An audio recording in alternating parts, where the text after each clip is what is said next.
Did you hear about the inflation? Yes, I did. From that quantitative easing video you sent me, remember? But aren't the food prices higher than a year ago? Yes. Aren't the gas prices higher than a year ago? Yes. Oh yes.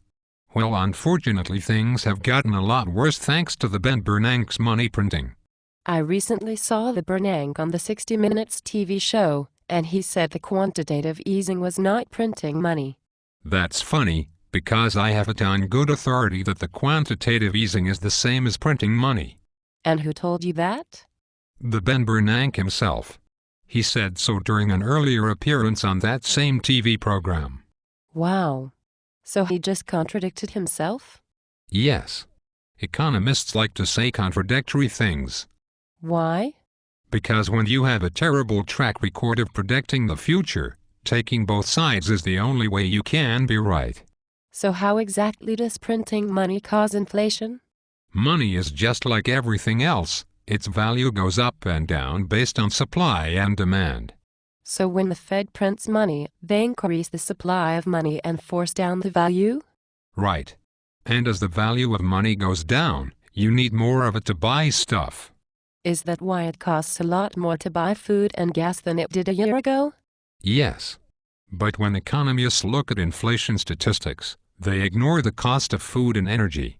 Why would they ignore the cost of the most basic necessities?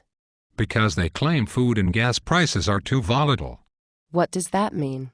It means they fluctuate between going up and down. But haven't food and gas prices been going mostly up for several years? Obviously. But economists like to ignore the obvious. Why? So they can sound smarter than the rest of us. But what about other people? Why do I always hear Wall Street people and big CEOs defending the Fed's money printing? Because those people benefit from inflation. How? Inflation makes the price of everything go up. So it makes the cost of food and gas go up, but it also makes assets like the stock market go up. And those people own a lot of stocks? Yes. The richest people in America have most of their net worth in stocks. Many corporate executives get parts of their salary in stock. And Wall Street profits are completely tied to the stock market. But don't they also drive cars and eat food? They do, but the cost of those things is insignificant to their net worth. And I guess the opposite is true for very poor people. Right. Poor people don't own any stocks, and they often live paycheck to paycheck, so any increase in the cost of basic necessities will hurt them. So then inflation is a policy that hurts the poor while it helps certain types of rich people? Exactly. It's really hard to believe the Fed would be willing to hurt poor people so long as the stock market goes up. Don't take my word for it. Listen to what the Ben Bernanke had to say. For example, since August, when we announced our policy of reinvesting maturing securities and signaled that we were considering more purchases, equity prices have risen significantly. Did he mention food and gas prices in that speech? Yes. So he took responsibility for them? No. The Bernanke said his money printing has nothing to do with commodity price increases. Does anyone believe that? No. Even the Fed's own supporters on Wall Street have been advising their wealthy clients to invest in commodities to benefit from the quantitative easing. What about inflation statistics other than food and gas? Are those going up? Somewhat, but they understate the truth. Why? Because they use virtual price decreases to offset real price increases. What is a virtual price decrease? According to economists, if a fancy smartphone this year costs the same as it did last year but has more features, then it's deflating. But what about people that can't afford a fancy phone? Those people are just screwed. It's hard to believe anyone would think gas and food price increases are not a problem because gadgets are getting cheaper.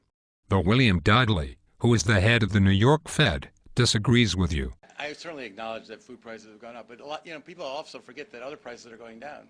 Today, you could buy an iPad 2 that costs the same price as iPad 1, that's twice as powerful. Doesn't the William Dudley realize how such a policy will impact poor people? Before joining the Fed, the William Dudley was a partner at the Goldman Sachs. He probably doesn't know what a poor person is. So most economists think inflation is not a problem? Yes. They think inflation is tolerable so long as wages and salaries are not going up. So they think it's okay for people to have to pay more for necessities as long as they have less income. Exactly. That is the dumbest logic I have ever heard. Dumb logic is at the core of modern economic theory. So is there a good alternative to modern economic theory? Yes. What is it? It's called common sense. What's a common sense way of understanding money printing and inflation? Just realize that you never get something for nothing. What do you mean? I mean, if there are benefits to money printing, like higher stock prices, then there has to be a cost. As in higher food and gas prices and struggling poor people? Yes. Along with international turmoil and punishing people that like to save money. How does inflation punish savers? As the value of our currency goes down, so does the buying power of the money you save in the bank. So the Fed would rather we spend all our money than save it? Yes. Why do you think we have zero interest rates? But isn't not having enough savings one of the reasons we got into this mess in the first place?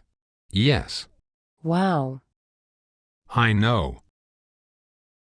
It's hard to believe all of this is possible. In a world where cartoon bears on YouTube are the most reliable source of information, anything is possible.